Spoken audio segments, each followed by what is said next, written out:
இன்னைக்கு India Pakistan match நாங்களே சமைக்கலாம்னு ஒரு பிளானை போட்டோம். சரி, சிக்கன்ல ஏதாவது டிஃப்ரெண்டா செய்வோம்னு சிக்கன் வாங்க வந்தோம். இங்கே பார்த்தா அதுலயே ஒரு கன்ஃபியூஷன் எங்களுக்கு. அண்ணன் தான் நமக்கு சிக்கன் வெட்டி கொடுத்தாரு. லாக் எடுக்கிறேன்னு சொன்னோடனே வைக்கலாம் பாடுறாரு. எங்களுக்கு என்ன சமைக்கிறதுன்னு தெரில, அதனால என்ன வாங்கணும்னு தெரில. ஏதோ பிடிச்சது எல்லாத்தையும் எடுத்துட்டு வந்துட்டோம். எல்லா பொருளையும் வாங்கிட்டு வீட்டுக்கு சீக்கிரமா வந்துட்டோம். டாஸ் போடுறதுக்கு முன்னாடி வீட்டுக்கு வந்தா மேட்ச் பேக் ஓடாம வேலை வாங்குறாங்க. கத்த போறேன், கத்திக்கு போடுறா,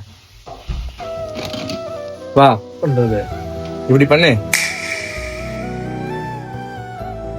நாங்கள் மேஜிக்லாம் பண்ணி வெஜிடபிள் கட் பண்ணுறதுக்குள்ளே அண்ணன் மற்ற பொருள் எல்லாத்தையும் ரெடி பண்ணிட்டாரு. இந்த ஸ்பெஷல் டிஷ்ஷுக்கு தேவையான மசாலாக்கள் வந்து எதுவுமே இல்லை. வீட்டில் இருக்க எல்லா மசாலையும் கொஞ்சம் கொஞ்சம் போட்டால் அதான் அந்த ஸ்பெஷல் டிஷ். இது என்ன டிஷ்னு சொல்லவே இல்லை. ஃபர்ஸ்ட் அதை சொல்லுங்க. ஸ்ரீலங்கா பெப்பர் சிக்கனா? ஒரு பக்கம் சிக்கன் நாங்கள் வெந்துட்டு இருந்தது. அதுக்குள்ளே மிச்சம் இருக்க சிக்கனை வச்சு எதாவது டிஷ் பண்ணலான்ட்டு நாங்கள் கண்டுபிடிச்ச டிஷ் தான் துபாய் பட்டர் சிக்கன். சிக்கன் ஸ்மெல்லே ஆளை தூக்கிடுச்சு.